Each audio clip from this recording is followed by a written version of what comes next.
अस्सलामु अलैकुम वरहमतुल्लाहि वबरकातुहू। नेशनल स्टेडियम कराची से बराह रास्त मेरे साथ इस वक्त मौजूद हैं मंजर नकवी। वेटरन्स वर्ल्ड कप का फ़ाइनल मैच है पाकिस्तान और ऑस्ट्रेलिया की टीमों के दरमियान, और इस वक्त विकटें बहुत ज़्यादा गिर चुकी हैं पाकिस्तान की और मुश्किलात में दिखाई दे रहे हैं। जिस अंदाज से बाकी टीमों के ख़िलाफ़ धावा बुरा था पाकिस्तान के बैट्समैनों का, लेकिन अब ऐसा लगता है कि खेल तमाम हो चुका है 20 ओवर का और 180 के लगभग रन्स बना लिए हैं। तो क्या समझते हैं कि ये रन्स काफ़ी होंगे ऑस्ट्रेलिया के ख़िलाफ़? और हमने अमूमन देखा है, अगर ऑस्ट्रेलिया की तारीख़ उठाकर देखें तो बड़े मैचेस में उनकी बड़ी परफॉर्मेंसेस होती हैं। जी बिल्कुल ऐसे ही है। सबसे पहले तो बहुत शुक्रिया आपका। और पाकिस्तान ने थ्रू आउट बड़ी उम्दा परफॉर्मेंस दी, जैसे कि आपने जिक्र किया। पाँचों लीग मैचेस में भी नाकाबिले शिकस्त रहे, सेमीफाइनल भी आसानी से जीता। और उनके दो बैटर्स हुमायूं फ़रज जो साबिक टेस्ट क्रिकेटर भी 153 रन की नहीं खेली उन्होंने इस इवेंट में। उसके अलावा कप्तान अब्दुल रज़ाक ने 99 रन सबसे ज़्यादा स्कोर किया इनफरादी तौर पर अपने लिए।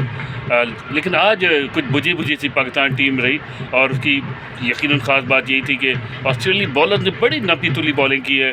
तकरीबन हर गेंद ही लेंथ वाली की है, यॉर्कर लेंथ, जिस पे पाकिस्तानी बैटर जो है वो बेबस हो गए। शुरू में उन्होंने अब्दुल रज़ाक और फिर सब टूर्नामेंट के सबसे हाई स्कोर हुमायूं फ़रज को आउट करके ना एक थोड़ा सा खलबली सी मचा दी पाकिस्तानी कैंप में।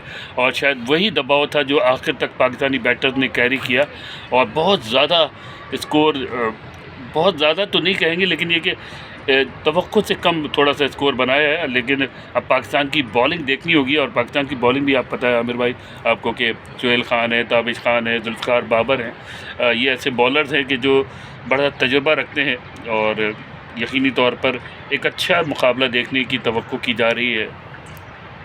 जी हाँ बिल्कुल, और आगाज़ अच्छा नहीं था पाकिस्तान की टीम का, लेकिन कहीं ना कहीं अख्तिताम अच्छा करने की कोशिश की है। और 180 रन्स T20 में मैं समझता हूँ कदरे बेहतर रन्स है। अगर आप की बॉलिंग बेहतर हो और साथ साथ फील्डिंग के डिपार्टमेंट पर भी आप थोड़ी सी बेहतरी लाएं, और क्योंकि फील्डिंग के में हमने देखा है कि कहीं ना कहीं कमी नज़र आई है, क्योंकि ओवर 40 है। लेकिन ऑस्ट्रेलिया की टीम में हमने देखा कि खिलाड़ी फील्डिंग में भी वो डाइव्स लगाते हुए नज़र आए और मुकम्मल फिट नज़र आ रहे हैं ऑस्ट्रेलिया की टीम फील्डिंग में। जी बिल्कुल, देखिए सबसे बड़ी बात स्ट्रक्चर की होती है। आपका डोमेस्टिक स्ट्रक्चर, आपके जो मुल्क में इंतज़ामात हैं, सहूलियात हैं, वसाइल हैं, और ऑस्ट्रेलिया, इंग्लैंड, न्यूजीलैंड, ये सब आपको पता है कि बहुत वेल स्ट्रक्चर्ड है। ख़ास तौर किसी भी स्पोर्ट में, ये नहीं कि सिर्फ क्रिकेट, किसी भी स्पोर्ट में वेल स्ट्रक्चर्ड कौम है ये।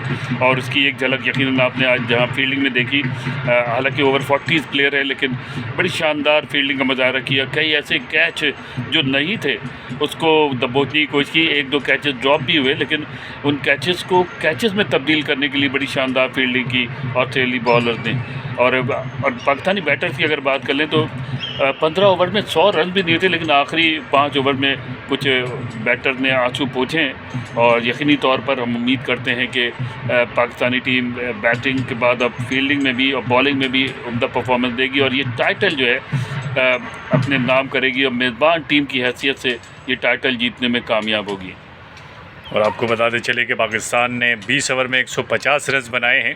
हम 180 की बात कर रहे थे, लेकिन अब हमने स्कोर बोर्ड देखा है तो 150 रन हैं और 151 रन बनाने हैं ऑस्ट्रेलिया को। तो मुश्किलात में डाल दिया है पाकिस्तान के बॉलर्स को बैट्समैनों ने। जी बिल्कुल, और जब पाकिस्तान की बॉलिंग शुरू होगी तो फिर ये देखना होगा कि आया पिच कैसी खेली थी। आया पिच में कुछ नहीं था, और पाकिस्तानी बैटर दबाव के शिकार होकर सिर्फ इतने रन बना 150 रन बना सके 9 विकेटों पर 20 ओवर में, या फिर वाकई पाकिस्तान की बॉलिंग अच्छी है कि ऑस्ट्रेलियाई बैटर किस तरह से जवाब देते हैं, किस तरह से रद्द-ए-अमल ज़ाहिर करते हैं, ये देखना होगा।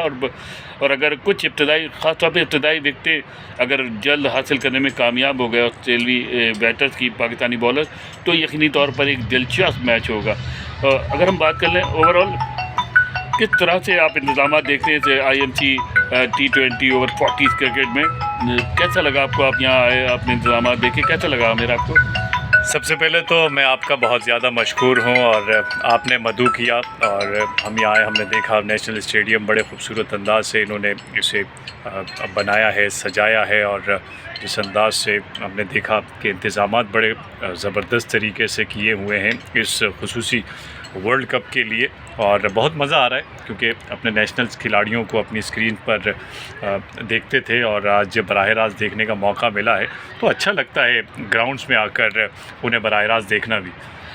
और आपने जैसे कहा मुझे कुछ देर पहले कि आपका ये पहला तजुर्बा है इस तरह से मैदान में आके खिलाड़ियों को देखना और किसी इंटरनेशनल लेवल पर मैचेस देखना, और आपने आज कमेंट्री बॉक्स का भी दौरा किया, तो अपनी वो कैफियत ज़रा हमें बताएं, अपने नाज़रीन को बताएं, हमें भी बताएं कि कैसा लगा आपको, कैसा महसूस किया आपने।